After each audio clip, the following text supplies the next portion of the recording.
C'est parti, let's go! Bon, bah, jamais 203 Flo. C'est notre troisième épisode. Yes. Allez, c'est parti pour le troisième. C'est Ravi d'être parti. là. J'espère que c'est pas le dernier, mais c'est parti Non. pour le bilan de la semaine. Qu'est-ce qui s'est passé chez Anti-KO? Ça y est, maintenant on peut le dire. D'ailleurs, très important, Ouais. Anti-KO, on dit anti-KO avec un C majuscule. L'importance d'être très rigoureux sur le branding dès le démarrage pour pas que ça finisse en nouveau nom ou en nom un Anti. peu. Ouais. Non, hier j'en parlais. Hier, j'avais un dîner avec les fondateurs de My Open Agency. Et en fait, ils ont une espèce de référencement d'agence et eux, ils se placent en mode chef de projet. Et donc, ils veulent référencer anti-KO. Et à la fin du dîner, ils disaient, ouais, faut qu'on se rappelle par rapport à KO, là. Je suis en mode, non, non, c'est pas KO, c'est Ouais, anti-KO. ça va pas. Ça commence mal. Effectivement, faut partir sur de bonnes bases. On fait un petit bilan des chiffres? Ouais. Ouais, Allez. ouais. Bah non, mais on a bien avancé cette semaine. On a terminé déjà le site web. On avait parlé un peu la semaine dernière, mais ça y est, on a une première version à proposer. Donc, on va lancer. On prépare un petit lancement là pour la semaine prochaine. On vous en reparlera, mais on est super content. Robin a fait un super travail. Vous le connaissez peut-être pas encore, mais il travaille un peu dans les coulisses sur Grave. ce genre de sujet. Donc, on a hâte de vous présenter le site. On espère que ça sera parlant, surtout pour la cible à laquelle on s'adresse, évidemment. Donc c'est une bonne première étape.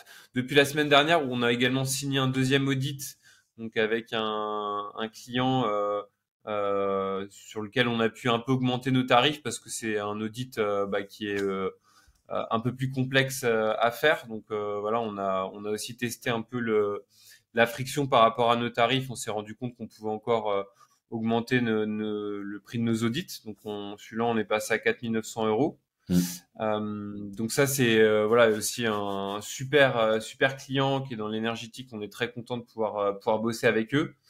Qu'est-ce qu'on a fait d'autre? On a avancé sur le premier audit qu'on avait travaillé. On est quasiment arrivé au bout. Donc ça c'est aussi une bonne nouvelle. Ça a bien avancé. Et puis surtout on a mis un gros coup de collier du coup sur tout ce qui est prospection. Parce que l'idée, quand on lance une agence, il y a beaucoup de travaux derrière moi. Je sais pas si on l'entend, mais euh, quand on lance une agence, je pense que le plus important, c'est évidemment de parler à ses clients, parler à ses prospects et de confronter le plus rapidement son offre au marché. Et donc, c'est surtout toi, Panam, qui a fait quand même un gros boulot de prise de call, prise de rendez-vous pour confronter un peu voilà, toute notre vision par rapport au projet et essayer de comprendre le pain que rencontraient les agences. Mm. Donc, on a voilà, accéléré le nombre de calls. On a eu 10 rendez-vous de prospection cette semaine, donc ce qui est quand même vraiment pas mal pour un départ. Et puis, on a fait notre premier webinar qui s'est plutôt bien passé. Et voilà, est-ce que tu peux nous en dire un mot? Ouais, bah clairement, bah on a fait le webinaire le lendemain du webinaire de Yomi et de Oussama. On a fait à peu près le même nombre d'inscrits à un coefficient 1000 près, D'accord, tu ouais. vois. Mais C'est ça, ouais. ouais, on a fait le webinaire. Pourquoi? Alors peut-être on va juste qu'on revienne sur quelques trucs que tu as dit qui étaient intéressants sur le Ouais. format un peu d'accompagnement, notamment de The Secret Company avec toi. C'est vrai qu'en fait, on travaille nous beaucoup dans l'opérationnel tous les deux, et en fait derrière, il y a notre crew qui est The Secret Company qui est en shadow mais qui bosse pour le projet, et notamment Robin qui s'occupe de la partie design et site internet. Et on a aussi évidemment, après nous, on te retransmet pas toutes les conversations qu'on a avec eux, mais tu vois, on échange pas mal sur le positionnement de l'offre, tu vois, les différents wordings. Tu vois, Blondie, il est très bon en copywriting, donc il nous fait pas mal de retours là-dessus. Donc ouais, il y a une war C'est room, bien de le rappeler. ouais, une war room en back qui tourne. Ouais, du coup cette semaine on était sur le lancement de l'agence. Je pense que c'est un bon point et on va le détailler un peu, mais il n'y a pas de lancement parfait d'une agence. Je pense qu'il y a, dans certains cas, on essaye un peu de faire le lancement parfait et c'est pas forcément, enfin, c'est peut-être dans le délire de la loi de Pareto, tu vois, un peu une lubie de vouloir faire 100% du lancement parfait, donc préparer tous les posts, savoir exactement à quelle heure on poste, etc. Je pense que ce genre de lancement, c'est plus important dans le B2C, où il faut vraiment créer un effet, tu vois, un effet waouh d'un coup. Là où dans notre cas B2B, en fait, les prospects, on va les chercher toute l'année. Euh, Ouais. et comme on est à l'aise, toi et moi, d'un point de vue faire des vidéos, etc., on s'est dit que le webinaire, c'était un bon premier, première action. Et donc, on l'a lancé. On a fait 70 ou 80 inscrits. Il y en avait 25 en live. Ça a duré 45 minutes. Ça a déclenché 2 rendez-vous de prospection, dont un avec closé avec un oui oral. Donc globalement, pour un budget zéro, 4 posts LinkedIn, un Google Meet, c'est pas mal. Et là, ce qu'on fait, c'est que justement dans la prospection, on y va, let's go, hein. Il y a un moment donné sur la prospection, c'est un jeu de volume. Donc moi, j'appelle un par un tous les gens qui sont inscrits au webinaire, tous les gens qui nous demandent des informations sur Anti-KO. Et j'essaye de récupérer un maximum d'informations. C'est important pour vendre, donc pour avoir plus de CA dans son agence, mais aussi c'est hyper important pour nous travailler le discours, travailler les feedbacks, voir quelles sont un peu les phrases qui passent bien. Tu vois, là ce matin encore, j'étais en call avec un gars qui bosse dans une agence de sécurité. Tu vois, ils viennent faire des audits de Ouais. sécurité des bâtiments. Et il me disait, on est 3, ça fait 20 ans qu'on existe. Le patron, il a fait un burn-out l'année dernière parce que il est passé de on est gentil avec l'équipe à je suis sévère avec l'équipe. Il maîtrise aucun outil. J'ai essayé de mettre en place Notion, ça a jamais marché. Et il m'a dit ouais, euh, on aimerait bien avoir quelqu'un d'extérieur qui puisse venir mettre un regard sur notre entreprise et qui puisse te dire à notre patron avec un tampon, une expertise, genre entre guillemets, tu fais n'importe quoi, tu vois. Donc c'était assez Ouais. intéressant. Je pense que c'est un très bon jeu. C'est pas facile. Parfois, on prend un peu des recals en mode pourquoi vous nous appelez, etc. Mais bon, c'est le jeu. Il faut le prendre avec humour. Ça fait partie du jeu et effectivement cette phase elle est hyper importante parce que ça permet de valider le pain de l'offre sur laquelle, enfin du marché sur lequel vous voulez vous positionner. Et quand on dit pain, le but c'est vraiment de trouver le point de souffrance vraiment le plus fort et on le trouve pas forcément du premier coup. Nous on a eu de la chance d'avoir encore une fois un peu cette expérience du marché qui nous a Mm. permis peut-être d'être un peu plus rapide dans la trouvaille un peu de cette pépite et de cette douleur. Mais c'est vrai que on identifie un pain vraiment quand les gens vous disent qu'ils sont en souffrance sur un sujet et que du coup ils sont prêts à payer pour le résoudre. Et nous, on a quand même littéralement des gens qui nous ont dit dans des messages, je sais plus c'est toi qui me l'as envoyé, je suis au bord de la crise de Ouais, nerfs par rapport à des soucis d'organisation interne dans ma boîte.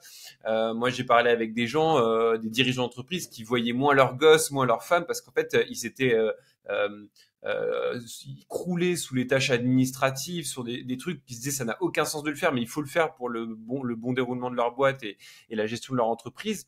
Et en fait, quand vous arrivez à identifier ça, qui est un pain presque physique, enfin à la fois psychologique, mais aussi physique, parce que bah, c'est le temps que tu vas passer avec ta famille ou c'est ouais, le ta fatigue voilà mentale, etc. qui va en pâtir. Bah c'est là tu peux dire ok, on a quelque chose qui tient la route. Et maintenant le but du jeu, c'est de confronter la meilleure solution face à ce pain. Pour l'instant, on a une vision, je pense, qui est très bonne et qui va certainement s'affiner avec le temps, mais je pense que c'est ça le plus important à travers même ces calls, c'est de valider qu'il y ait bien ce pain chez les gens, quoi. ouais, clairement. Je suis hyper aligné. C'est ce qu'il dit Alex Hormozi dans son livre. Il dit qu'en fait, un bon Un peu de littérature, merci, hein, à chaque fois. Merci de rajouter des références. Tu mettras les liens à on chaque cite fois en César. commentaire. Non, il dit qu'en fait, un bon call de prospection, c'est une agence qui arrive à mieux formuler la peine du client que le client lui-même. Tu vois. Et en fait, c'est là où je trouve que le côté expérience du marché et avoir deep dive vraiment un sujet pour vraiment bien le maîtriser rentre en jeu. C'est, tu vois, une cliente, elle va te dire oui, la donnée est éparpillée, et toi, tu veux lui dire non, non, mais j'ai compris. Ça fait 6 mois que vous utilisez des nouveaux Google Sheets et que vous en refaites un tous les 2 mois. Et là, vous en avez marre de à chaque fois recommencer d'une page blanche qui va être changée dans 2 mois. Donc, vous avez besoin d'un endroit où c'est centralisé et c'est strict et tout le monde met la donnée au bon endroit. Et là, il dit, ah ouais, c'est exactement ça. Et ça, en fait, je pense que c'est quand tu arrives à mieux exprimer la peine que ton client en face, en fait, tu as gagné. Ouais, puis c'est le meilleur moyen aussi de faire de la vente, même si c'est pas le but, en fait, c'est-à-dire que tu gagnes finalement la confiance de la personne en face parce qu'elle se dit, cette personne a compris mon problème, a compris ma situation et a certainement du coup une solution pour le résoudre. Et donc ça crée un lien en fait quand tu es assez empathique aussi avec les gens parce que tu sais la galère dans laquelle ils se retrouvent et tu as juste envie de leur dire non mais attends, je vais t'aider, tu vois, je vais t'aider à résoudre ce truc parce que c'est pas possible. Et c'est vrai que ça permet aussi de créer un lien avec, je trouve, pendant les rendez-vous commerciaux, qui parfois, voilà, c'est pas toujours évident de créer un lien avec des gens que tu connais pas, mais en fait, quand tu comprends leurs problèmes, c'est peut-être plus facile après Ouais, puis je pense de que dialoguer. même, tu vois, de manière générale, je me faisais la réflexion cette semaine. En fait, en vrai de vrai, une agence, qu'est-ce que c'est? Enfin, quand les gens font appel à une agence, ils font appel à une agence parce que ils arrivent pas à le faire. Donc souvent, en fait, c'est une demande qui vient du CEO qui dit ah bah, tiens améliorer le marketing dans la boîte. Et donc t'as le directeur marketing qui se dit ok, j'ai pas les ressources en interne, ils sont déjà staffés, il faut que je trouve quelqu'un d'autre. Et donc en fait, quand ils pensent comme ça, tu te dis en fait il y a deux solutions. Soit ils vont prendre un cabinet où il y a un tampon, et dans ce cas-là, c'est une expertise où, voilà, c'est tamponné, c'est genre un McKinsey, genre, comme ça, si jamais McKinsey fait n'importe quoi, elle ira voir son patron en disant, bah, j'ai pris les meilleurs, les plus chers, donc, c'est pas de ma faute. Soit, en fait, elle va chercher une agence qui, du coup, hein, est un peu plus dans notre définition, qui est une agence qui fait un service premium à moindre coût parce qu'on n'est pas une grosse structure, donc on n'a pas des gros coûts fixes. Et là, dans ces cas-là, en fait, il faut se dire que elle, entre guillemets, va chercher des amis, dans le sens où elle va chercher un moment où qu'elle va passer, qui va être sympa avec les gens ou avec qui on va faire des points tous les mois ou tous les 2 mois. Et ça, en fait, je pense qu'une fois qu'on comprend que en fait, c'est juste un message envoyé du CEO pour résoudre un problème auquel elle sait pas résoudre, auquel elle sait pas répondre, tu vois, c'est beaucoup plus simple. C'est clair. Non, c'est clair. Peut-être qu'on parle un peu de comment est-ce on peut dire quelques mots peut-être sur les outils qu'on a utilisés pour le webinaire et les petites automatisations, histoire que ça ne nous prenne pas 10 ans. Euh, Oui, alors, bah, explique-nous, hein, c'était toi qui étais à la ouais, manœuvre. globalement, moi, je l'ai fait assez simple. J'ai fait un formulaire Tally avec information, donc nom, prénom, téléphone, email. Les gens ont rempli ce formulaire. À la suite de ce Tally-là, qu'est-ce que ça fait? Il y a une automatisation que j'ai faite sur Zapier qui en fait ajoute directement le participant au, à l'événement. Cet événement, c'est un Ouais, événement calendar basique, c'est un Google Meet. Comme on fait pas des webinaires à 4000 personnes, ça suffit. ouais. Surtout, c'est gratuit. Ensuite, moi, j'utilise Zencall pour les personnes qui souhaitent faire un rendez-vous avec moi. Et donc, du coup, ils ont une relance, en fait, 1 heure avant, un email qui dit, ah, le webinaire est dans 1 heure. Donc, ça, pareil, c'est gratuit, c'est efficace. Et ça, petit aparté, ouais, c'est bien Zcall parce qu'on voit beaucoup de Calendly. Bon, c'est vrai que Zcall, c'est le même service pour l'instant qui est complètement Ouais. gratuit. Moi, personnellement aussi, j'ai basculé dessus parce que le service est tout aussi bon et Ouais. Moi, j'aime bien Coalendar et- aussi, mais c'est un peu plus hmm. limité que Zcall. Zcall, en gros, il y a Zcall, Coalendar, iCall, Calendly, mais Calendly, c'est le truc mainstream, mais en fait, il faut vite payer pour avoir certaines fonctionnalités. Et après, il y en a un autre, c'est quoi? C'est Motion, je crois, non? Ouais, Motion.app, quelque chose comme ça. Truc noir. il y en a un paquet en tout Ouais, cas, ouais. ouais, il y en a un paquet. C'est dans ma liste des 300 applications, là. Pour la remettre en description de la vidéo. Euh, Super auto-promo bien placé. on va vous appeler après derrière pour vous vendre anti-chaos. Non. Et après ça, après, moi, je l'ai enregistré mon écran directement en Loom. Et là, maintenant, moi, j'utilise Superhuman pour les emails. Et en fait, ce que j'ai fait, c'est que j'ai créé, eux, ils appellent ça des snippets. En fait, c'est un template. Donc, j'ai écrit mon template avec une variable prénom et une petite variable à l'intérieur pour le personnaliser l'email. Et ce que je fais, c'est que là, j'appelle un à un toutes les personnes. Donc, je me fais une grosse session de call où je prends des notes, etc. dans le Notion pour faire plaisir à Flo, pour que ce soit carré. Et, euh, et ensuite, une fois que je les ai appelés, répondeur ou pas répondeur, je mets un petit tag. Et à la fin, je me fais une session d'email et j'envoie tous les emails avec les templates. Ok. Et pour l'instant, du coup, bon, ça a été un investissement intéressant, quoi. Ouais, T'arrives à avoir combien de gens en call, du coup, là, quand tu contactes? Donc, t'avais à peu près 25 personnes à contacter. T'as réussi à déjà essayer de les contacter les 25, là, ouais, ou j'en ai t'as pas encore contacté, fait j'ai dû faire 30 calls là. Il m'en reste à peu près 45. 40, ouais, 40, Ah 40. oui, t'as contacté même ceux qui sont pas Ouais, venus, ouais. en fait. Moi, là, pour Enfin, le coup, ouais, j'ai pas seulement. différencié. J'ai, D'accord. je fais comme si ils étaient venus et en fait, je commence le call en disant alors, t'en as pensé quoi? Et en fonction de ce qui me répond à cette question-là, j'ajuste mon discours. Ouais, oui, bah oui, s'ils disent j'étais à la piscine, j'ai pas tout vu. Ah, t'étais à la piscine? Ah, je pensais pas. Ah ouais, Mais ouais, non, mais ok, ouais. ils apprécient le fait qu'on les rappelle. Ça crée du lien, ça montre que on est à taille humaine et qu'on n'est pas en mode euh, vendeur de tapis, gros volume, etc. Tu vois. Ouais, ouais, c'est pris positivement, d'accord, Ouais, ok. franchement, c'est pris positivement. Après, c'est vrai que pour le faire, il faut quand même être un peu à l'aise avec son offre. Moi, c'est vrai que pour le coup, sur là, l'agence qu'on est en train de faire, je vois très bien ce qui se passe en prod. Donc, d'un point de vue sales, c'est plus facile de répondre aux questions et aux objections. Mais si jamais tu commences de but en blanc à faire cet exercice-là, tu vas forcément avoir des objections auxquelles tu vas pas savoir répondre. Euh, Ça peut être des trucs de sécurité, ça peut être plein de choses. Surtout quand on fait une productized agency, un peu comme la nôtre, où en fait on n'est pas forcément ultra maître à la fin du produit, à savoir dans notre cas de ce que va faire les différentes parties de notre équipe. Mm. Ce qu'il faut être capable de faire, c'est justement commencer tôt, avec entre guillemets des leads qui sont froids et pas forcément des leads chauds, pour pas perdre des cartouches pour les closer. Et en fait, en commençant avec des leads froids, il faut commencer tout de suite une liste d'objections et ensuite faire des points avec son équipe et se dire, OK, bah là, sur telles objections, qu'est-ce que vous pensez qu'on peut répondre, etc., etc. Et cetera. Et en fait, ces objections-là deviennent après les questions que vous mettez dans votre FAQ. Parce que plus vous avez de volume dans Mhm. les objections, plus ça veut dire que en fait, c'est les premières objections que les personnes auxquelles pensent. Et donc, vous les mettez dans votre FAQ, ce qui fait que les personnes, quand ils arrivent à la fin de votre site, ils ont déjà les réponses et vous n'avez pas forcément besoin de vous répéter encore. Ouais.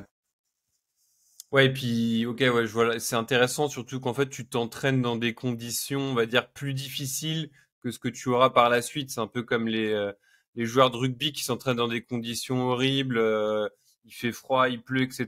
Et le jour du match où il va faire un beau temps, en fait, ils vont se retrouver parce qu'en fait, les objections, je pense, c'est bien de savoir les traiter, mais c'est aussi bien, tu vois, de savoir identifier quand tu as des red flags côté client qui va t'en envoyer trop, qui va commencer à te dire c'est trop Mm. cher, comment ça fonctionne, ça je comprends pas, etc. Moi, je pense que quand après, au bout d'un certain nombre d'objections, en tout cas de red flags, tu peux commencer à identifier. Effectivement, vaut mieux aussi savoir dire non. C'est un truc qui est pas, je pense que c'est pas évident, surtout quand tu lances une nouvelle agence, parce que t'as envie d'aller chercher du client, t'as envie de signer du client à tout prix. Mais il faut savoir aussi être ferme sur comment fonctionne son offre et se dire que si un client ne rentre pas dans cette cible, dans cette catégorie-là, il faut aussi avoir le courage de lui dire bon, je pense que on va pas pouvoir travailler ensemble parce qu'on va pas s'apporter mutuellement. Voilà, on va pas construire une relation positive à travers cette collaboration. Il vaut mieux s'arrêter là. Ouais, Mais du coup, faire cet exercice-là, ça te permet aussi de te confronter, voilà, tout de suite à un exercice qui va être difficile, en espérant que derrière, en fait, tu trouves des gens qui aient de moins en moins d'objections parce que ton offre elle sera peut-être plus claire et tu pourras certainement mieux cibler aussi ouais, clairement. les prospects. Ouais, de ouf. Mais et en plus, les objections, tu vois, une fois que tu les as mises dans un tableau, c'est hyper utile pour le prochain sales qui va venir, parce qu'on va vite avoir quelqu'un qui va vendre anti-KO avec nous. Et, euh, et en fait, ça, ce sera de l'or pour lui, ce sera un gain de temps incroyable. En plus de faire tout ce qu'on fait là, tu vas documenter en bulletin public et aussi documenter les calls. C'est-à-dire que moi, tous les calls, je les ai enregistrés. Donc là, j'ai un loom avec tous les calls de prospection et il va pouvoir regarder dans son coin comment est-ce que j'ai amené la chose en fonction des différentes typologies de clients, etc. Et ça, en fait, il va pouvoir regarder ça tranquillement. Ensuite, il me suivra sur deux, trois calls et let's go, tu vois. Ouais, et j'ajouterais aussi un truc, c'est que là, alors tu as une stratégie un peu offensive où effectivement, tu prends ton téléphone pour appeler les gens. Il faut pas oublier, et moi, c'est ce qu'on a vécu par le passé, c'est que quand tu crées du contenu aussi sur Clairement. LinkedIn et sur YouTube ou les autres plateformes, ça inverse le jeu parce que les gens vont venir à toi en disant, il y a plein de gens hein, sur LinkedIn, les créateurs de contenu le savent. Il y a des gens qui vont dire je te suis depuis un an, j'ai jamais liké aucun de tes posts, mais c'est super ce que tu fais et ça tombe bien parce que en fait en ce moment j'ai un sujet dans ma boîte et j'aurais besoin de toi. Et en fait ce travail là que tu fais finalement il est hyper utile parce que ces gens-là ils vont être encore plus faciles à convaincre parce que c'est eux qui vont te solliciter.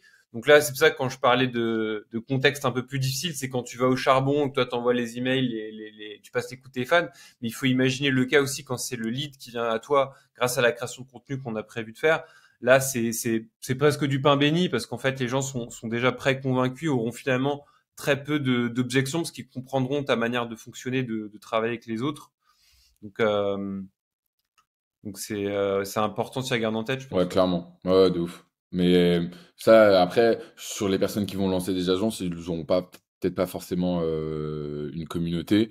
Mais ce qui est sûr, c'est On est que d'accord. le personal branding, c'est une force incroyable qu'il faut absolument savoir maîtriser.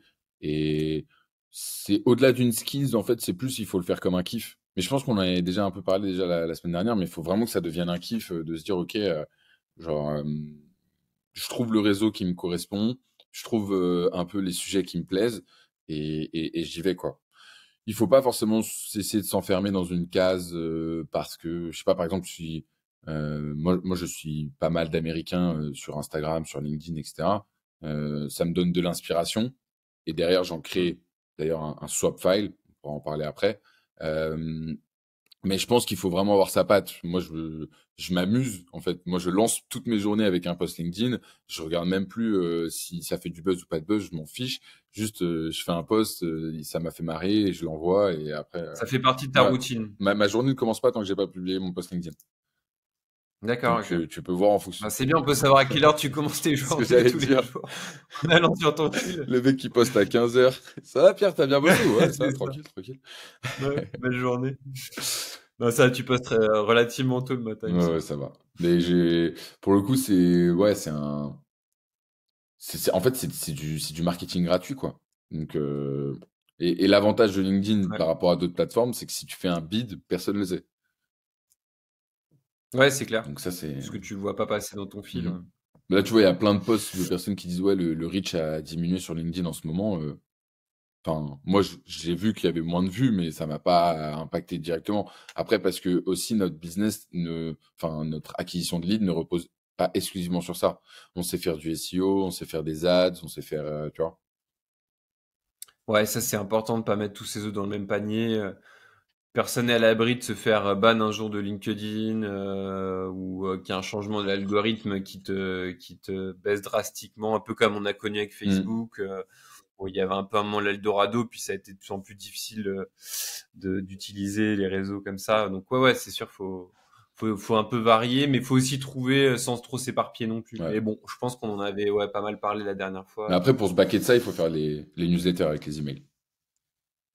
Ouais, ça c'est un super exercice. Je pense que c'est le plus beau lien que tu puisses créer avec une audience Mm. quand quelqu'un te lâche un email, c'est quand même une preuve de confiance parce qu'on reçoit beaucoup d'emails, donc c'est que a priori la personne est convaincue de la valeur que tu peux lui apporter et c'est quelque chose qui se construit sur le long terme, qui est pas évident à faire, mais ça c'est clairement ça vaut de l'or quoi. C'est ce genre de relation que tu peux jouer, que tu peux nouer avec les gens, Ouais, c'est clairement. c'est c'est un super canal d'acquisition. Ouais. Est-ce qu'on a tout dit? Ah, on peut peut-être parler des Ouais, bah objectifs de la semaine pro? ouais, les objectifs de la semaine pro, bah donc dans la continuité un peu dans la continuité de ce on s'est dit, donc on va lancer, enfin un peu notre coming out officiel, même si ça a plus ou moins déjà été fait de manière plus ou moins aléatoire, mais on va dire on va lancer officiellement un peu la publication sur LinkedIn. On va communiquer sur le lancement de l'agence à travers nos newsletters. Pourquoi pas aussi faire des petites vidéos sur YouTube, commencer à partager là les contenus qu'on fait Ouais. ensemble. Mais donc voilà, l'idée c'est de lancer officiellement la chose, sans non plus dire que ça va être le lancement stellaire, mais juste se faire plaisir en disant bah on va se rencontrer aussi. Je pense que les gens ne le savent pas encore, mais on ne s'est jamais vu encore dans la vraie vie. Pour l'instant, je te connais que sous forme C'est d'écran, vrai. sous format d'écran, mais je trouve que tu es fait de chair et d'os. Donc on va pouvoir se rencontrer la semaine Ça, prochaine puisque je vais aller sur Paris. Je croise les doigts parce qu'il y a les grèves en ce moment. On est dans la période de grève, donc j'ai dû changer mes billets. J'espère que je pourrai quand même venir, mais donc ça va être sympa de passer du temps ensemble. Évidemment, quand on crée une boîte, faut passer du temps ensemble. clairement. Donc, donc voilà. Et puis, bah, j'espère qu'on va signer au moins un client la semaine prochaine. Que ça soit, alors sur de l'audit, je pense que ça sera le cas, il n'y a pas trop de doute. Mais pourquoi pas aussi sur un vrai premier projet concret de développement d'application métier. On a plusieurs pistes. on a aussi ce premier audit qui va arriver à son terme et pour laquelle on va envoyer une restitution avec des recommandations. Donc, a priori, ça pourrait déboucher sur une mission. Donc voilà, l'objectif, c'est évidemment d'aller signer des clients, de continuer du coup à faire des call Mm. sales. On en a encore un peu sous le pied, donc on va en envoyer. Puis je pense que bon, c'est tout le mal que je nous souhaite, mais si on réussit à faire notre lancement, je pense que on va avoir un peu de pain sur la planche en matière de prospection. On risque d'avoir quelques personnes qui nous contactent. Ouais. Enfin, j'espère en tout cas, mais j'ai pas trop de doutes là-dessus. Ouais, ouais, puis après, on va passer un peu on va prendre un peu de hauteur. Là, on met les mains dans le cambouis et on teste nos hypothèses marché. Mais après, on va plus se mettre un peu en position de gestionnaire et de manager un peu si on peut utiliser ce mot-là. Mais on va commencer à constituer l'équipe. Tu vois, aller chercher des personnes qui vont être capables de faire les audits, des personnes qui vont être capables de prendre des personnes en call. Et petit à petit, on va vraiment passer de freelance plus plus à grosse agence qui fait vraiment du productize agency, quoi. Ouais, ouais, c'est le challenge effectivement. Mais c'est bien je pense que même pour les gens qui nous suivent, c'est bien de faire soi-même au départ, hein. De toute façon, on le dit toujours, le but c'est que vous connaissiez presque par cœur votre Mm. secteur, la proposition de valeur que vous pouvez apporter à vos clients, et de comprendre même comment fonctionnent vos clients et ce que vous pouvez leur apporter de manière générale. Donc, je pense que c'est bien de commencer à faire soi-même et après de s'entourer de gens qui vont être meilleurs que vous, que ça soit nous sur notre sujet sur la partie développement, sur la partie audit avec des profils qui ont l'habitude de faire ça ou qui ont une vraie expertise sur ces sujets.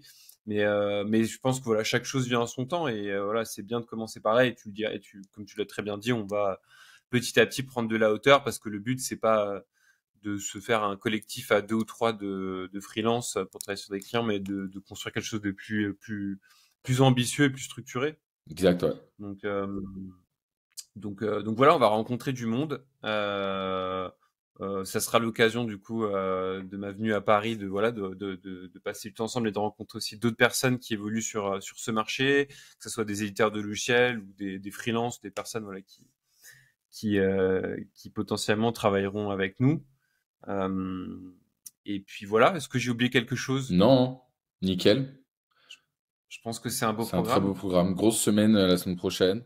Et puis ouais, hâte de te rencontrer en vrai et hâte de voir ce que ça va donner ce beau lancement de l'agence. Ouais, ouais, ça va être trop cool. Merci Flo, Ça va être à la chouette. semaine pro. Allez, ouais, salut Panam, Salut, ciao. bye.